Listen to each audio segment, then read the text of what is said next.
Hi guys, welcome to Full Time Devils. I'm Adam McCullough. We are live. We're inside Hotel Football. Thanks to the guys at Hotel Football for allowing us to stream from inside, getting us in from the cold.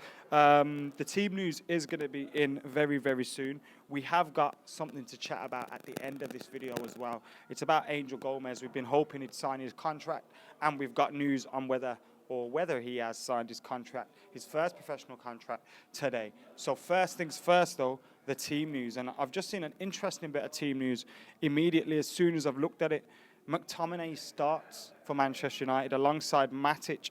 Ander Herrera is on the bench, whether that's dropped, rested. Obviously, there's only been 3 games since the derby the other day. So Ander Herrera on the bench, McTominay into the team. The full team is as follows: David De Gea, Valencia, the captain, Phil Jones, Smalling, and Luke Shaw gets back into the team. Do you know why I find that funny? Yeah, let me tell you why I find that funny about Luke Shaw. Because this comes after a week when we had that whole Milkgate and the tunnel bust up between Manchester United and City. Now, obviously, if you've ever played football, whether it's at Sunday league level, semi-pro level, professional level, things like that happen in football. When you play big games and there's a lot of pressure on those games and, you know, they mean something, players clash before, after games, during games, in tunnels, whatever, it happens. I think more has been made out of that than is coming out in the press. So I think it's a big, like, they're making a mountain out of the molehill. But what I will say is, Luke Shaw was one of the ones that was spoke about defending Jose Mourinho. A day after that comes out, you hear that he's patched things up with Mourinho and he's staying at United. And now he's starting games. Jose Mourinho must have been front line looking left to Luke Shaw. Producer Chris wants another team. I'm not telling him yet. Luke Shaw must have been stood next to Jose Mourinho on the front line thinking, yo! Anyway, like, that's my left back. Matic, McTominay in the midfield, so it's a 4-2-3-1. We've got Mata, Lingard, and Anthony Martial. Now, on paper, it looks like Mata's on the right, Lingard's in the middle, but we know they could switch there. Martial on the right, and Romelu Lukaku keeps his place in the team, and I'm glad to hear that Romelu Lukaku starts. You know why I tell you that? Because Jose needed to keep faith in him. He needed to stick by his man, and he has done. The full team for you guys is David De Gea, Valencia, Jones, Smalling, and Luke Shaw. That's our goalkeeper on the back 4. We've gone with a 4-2-3-1. Matic, McTominay, Mata, Lingard, Martial, and Romelu Lukaku. It could be a 4-3-3 with Matic, McTominay, and Mata. That's a possibility too. But on paper, it looks like a 4-2-3-1. On the bench, we got Romero, Blind, Lindelof, Young, Herrera, Ibrahimovic, and Marcus Rashford. So plenty to come off the bench and cause problems for Bournemouth. But I'm gonna chat to Tom now. Yes, Webb. Webb's just walked past saying hello. We'll be on later. Tom, how you doing, mate? Good. Still feeling it after Derby Day? Yeah, that's not going to go for another week, I don't think. Could today help us out if we get a good result? Yeah, but it's the minimum of what you expect in it. Your phone's locked. It's the minimum of what you expect in it after we've been not demolished but battered by City, and you expect them to come out and score, I'd say at least 3, if not 4 again tonight. 4-0 FC to return. Yeah, but we're doing it against all the little clubs, aren't we, when we're scoring 4, Bournemouth, Swansea. This is the game, though. We drew last year, 1-1. Zlatan elbowing Mings and Mings stepping on his head and all that. Yeah, but we're saying this, but we're picking the points to pay, but we're still not beating the big teams, are we? Does that lineup show he doesn't care about the league? Say again? Does that lineup show he doesn't care about the league? How is that, Chris? De Gea starts. Yeah, but Herrera's been poor. To me, that side, like, that's maybe what I'd expect in a cup game. I'm pretty surprised to see McTominay starting. I'm not, and I'll tell you why. Herrera's been poor.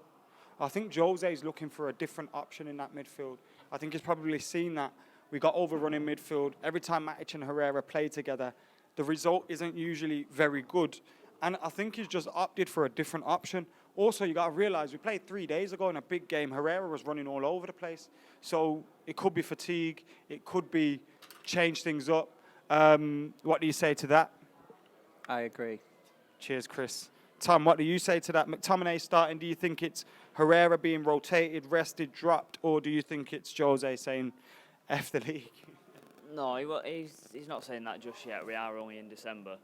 But I like that he's including McTominay because Matic doesn't play well with Herrera. We've seen that all season.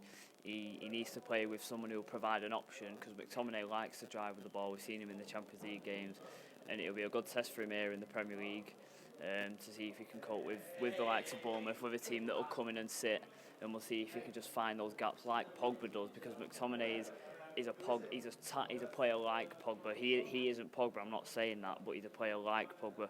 He'll pick the ball up, he'll like to carry it, and he'll like to find some passes. And hopefully, if he stays at the club a couple more years, he'll end up being Pogba and starting to dictate play more. And then this whole Pogba situation, when he's suspended, when he's injured, we won't have this crisis because we'll have a player like McTominay. I get what you're saying there. Obviously, not someone who's as good as Pogba, but someone that can come in and do a similar job. So don't kill Tom just because he said McTominay and Pogba in the same sentence. I get where he's coming from, because when we're without Pogba, we haven't got someone who does the similar things, can pick up the ball from deep and stretch their legs and get forward. Now, we're going to talk about Angel Gomez as well, but first I'm going to dive into some of your comments, get some of your score predictions as well. The team news again for you guys: David De Gea, Valencia Jones, Smalling, Shaw, Matic, McTominay, Mata, Lingard, Martial, Romelu Lukaku. On the bench, Romero, Blind, Lindelof, Young, Herrera, Ibrahimovic, Rashford. Lindelof played well against Manchester City. Surprised he's not coming back. Signed his first professional contract in his career, and he's signed a new professional contract at Man United. Here's producer Chris's reaction. Woo! There's producer Chris's reaction. He's buzzing by that news, and a lot of Manchester United fans are buzzing by that news as well. We've been wanting Angel Gomez to sign the team for so long, and he's finally signed it. He stays at Manchester United after rumours linking him with Barcelona and other big clubs, sniffing around the big talent. I think Juventus were linked with him as well. Angel Gomez has been linked with a lot of big clubs. He was part of that under-17 World Cup winning side, but obviously he didn't play many games because of his injury. But that's not to doubt the fact that he is one of the most talented players in that team, one of the most talented players to come through the academy at Manchester United. And we need to be developing talents like this and keeping them at the club. Going to go for an immediate reaction on Angel Gomez signing the team, and a score prediction for today's match from Tom, and then I'll get my score prediction in, and then we're going to head over to Facebook. So keep it locked. Make sure you subscribe, like, and share. Fan cams up after the game. Snapchat FT Devils, Instagram story and post. Tom, Angel Gomez signed it. Positive. Very positive for the future, isn't it? You know, there was a talk for the last couple of weeks now. He's not been in any squads or anything, travelling to the Lowry, and everyone thought, oh. Sorry, I'll stand in your way. And everyone thought that everyone thought that he'd gone. You know, he went with, like you said, Juve. I think I've seen something with Barcelona, PSG, all the big clubs. And then as a 16, 17-year-old, however old he is, it's tempting, isn't it? It's like Chris was saying to me before. It's like another Pogba. I think if we wanted to sign him, he would have gone somewhere, and it'd have been a case of, would we actually been able to get him back? Because people are different. He's got a different type of personality to Pogba. He's quite quiet. But I think this contract will bring him out of his shell. I think we'll start to see him more in the team. I think when you see it in Bristol City, maybe he might. Because Jose may have been holding him back because he hasn't signed that contract yet. So as a little thing. Anyway, Bournemouth, it's in the team. For you guys joining us late, De Gea, Valencia, Jones, Smalling, Shaw, Matic, McTominay, Mata, Lingard, Martial, Lukaku. We've got over 800 people in. Hit that like button. I want at least 1,000 likes on here. Tom, score prediction. I expect 3 goals. This is what I want, but I think it will only be 2. I think 2-0. I'm going 4-0 FC to return. I've seen a few, like there's a 3-1 predicted. Someone predicted Lukaku to score. I think Lukaku will score today as well. Someone else saying Mourinho just doesn't like Mkhitaryan, and you know what? He's not in the team. He could be leaving in January. 2-1 to United, says Abjit. And of course, is there a live stream, says Justin. This is the live stream, and we're going to be live now on Facebook, and we're going to be getting Abdullah's thoughts over on Facebook. So make sure you keep it locked. Like, comment, share. I'm Adam McCullough. We've got fan cams coming up later. We're out of here.